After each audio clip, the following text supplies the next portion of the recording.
దేవునికి స్తోత్రం కలుగునుగాక. వందనాలమ్మా.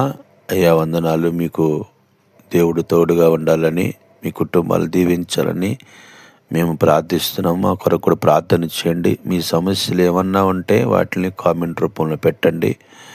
మేము ప్రత్యేకంగా ఉపవాసం ఉండి ప్రార్థన చేస్తాము. అలానే మరి ఈరోజు 26వ తారీఖు దేవుడు మళ్ళీ మనల్ని ఒక దినమును అనుగ్రహించి ఉన్నాడు. ఆయనకి ఎన్ని కృతజ్ఞతలు చెప్పినా మనకి రుణం తీరదని మనము గ్రహించుకొని ప్రభుని జ్ఞాపకం చేసుకుందాం. ఉదయ కాలంలో ఒక వాక్యముని మనము ధ్యానం చేద్దాం. 32వ కీర్తనలో ఒక వచనం కాడ ఒక మాట రాయబడి ఉంది. ఏమిటంటే, నీకు ఉపదేశము చేసేదను, నీవు నడవలసిన మార్గము నీకు బోధించేదను. దేవుడట మనకి ఉపదేశాన్ని తెలియజేస్తారట. మనం నడవలసిన మార్గం ఏమిటో ఆయన మనకు తెలియజేస్తారట. నా ప్రియమైన దేవుని బిడ్డలారా, కొన్ని మార్గాలు మనం వెళ్ళినప్పుడు ప్రభు మనల్ని ఆశీర్వదిస్తాడు. కొన్ని మార్గాల్లోని మనం వెళ్ళినప్పుడు ప్రభు మనల్ని నడిపిస్తాడు.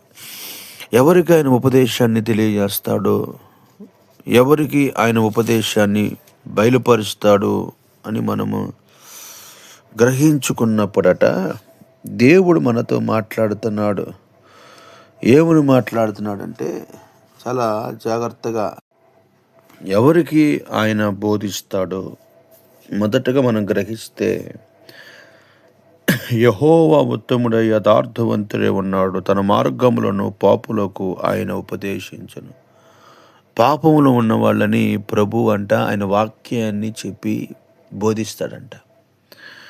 అంటే వారు ఎటువంటి మార్గంలో నడవాలో పాపులకి ప్రభు తెలియజేస్తాడు. నా ప్రియమైన దేవుని బిడ్డలారా, దేవునితో మాట్లాడతాడు. నువ్వు ఇలా చేయొద్దు, ఇలా చేయమని మాట్లాడతాడు. అలాగే నువ్వు చేయడానికి ప్రయత్నం చేయాలి. ఒకవేళ నువ్వు రక్షణ పొందలేదా, ఇంకా ప్రభు దగ్గరికి రాలేదా, దేవుడు మాట్లాడుతున్నాడు మారు అని. ఇంకా నీ జీవితాన్ని మార్చుకోమని ప్రభు నిన్ను ప్రేరేపిస్తున్నాడు. ఇకనైనా నీ జీవితాన్ని నువ్వు మార్చుకోగలిగితే. అందుకని యేసు ప్రభు అంటే, నేను పాపులను పిలువుటకు వచ్చి తిని. మంచోడికి ఏం చెప్తామండి? చెడ్డోడికి కదా మనం చెప్పేది, పాడైపోయినోడికి కదా మనం చెప్పేది. ప్రభు కూడా ఎవరి కోసం వచ్చాడు అని అంటే, ఆయన మార్గము ఎవరికి చెబుతాడంటే, ఆయన బోధ ఎవరికి బోధిస్తాడంటే పాపులకు బోధిస్తాడు. ఆయన పాపులు లోకస్తులకి, లోకంలో జీవిస్తున్న వారు మార్చబడాలని ఆయన మాట్లాడుతున్నాడు. రెండోది, ఆయన ఎవరికి బోధిస్తాడు అని మనము గమనిస్తే, యెహోవా యందు భయభక్తులు గలవాడెవడో